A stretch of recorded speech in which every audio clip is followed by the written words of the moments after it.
Alright, another week, another game.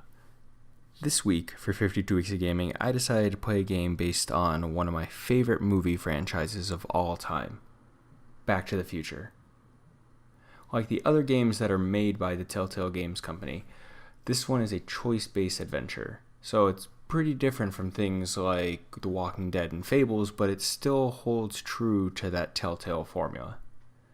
The game's beginning made me have one idea about how the game was going to be played out. I thought it was going to be just like the movie, since that's what was happening on the game. I was like, this is just going to be a run through of the movie. I have the script memorized, pretty much tile by tile, frame by frame, shot for shot. And then I got an achievement saying that I had matched the dialogue for the first two lines to the movie, and Marty's dream sequence ended. So the new story began. The game itself follows the episodic formula that the rest of the Telltale games follow, giving you, in this case, 5 episodes to tell the entire story. But altogether, it does feel a lot like a movie, so that was pretty cool. But you know, before I get into detail about that specific thing, I'm going to go into something that I absolutely loved because it blew my mind. They brought back Christopher Lloyd to voice Doc, so you're getting on a Great Scots and other things like that in the game, which are just fantastic. Love the line, love the actor, and it's really, really fun to listen to him play the character that, to me, was an icon.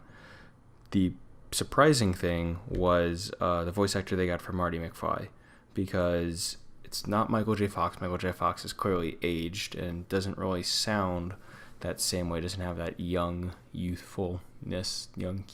That's a mouthful of okay, thanks. Yeah, brain. That was smart.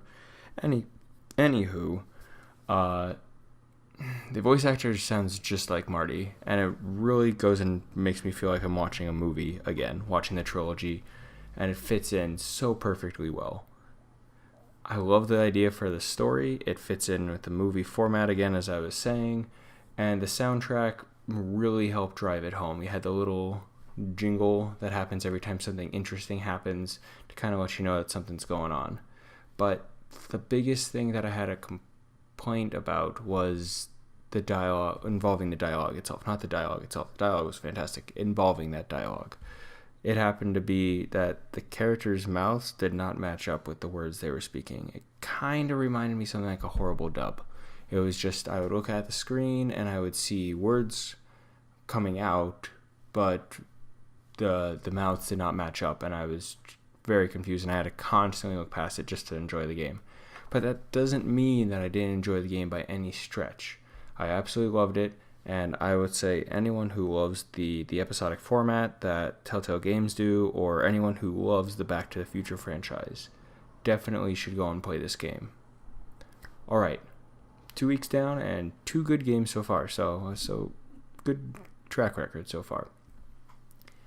Last week, for the clue for this week's game, I did a Matthew McConaughey impression, or attempted to do a Matthew McConaughey impression, and don't think that went over so well. I mean, this week I did a Doc Brown impression, so I don't know how well that went.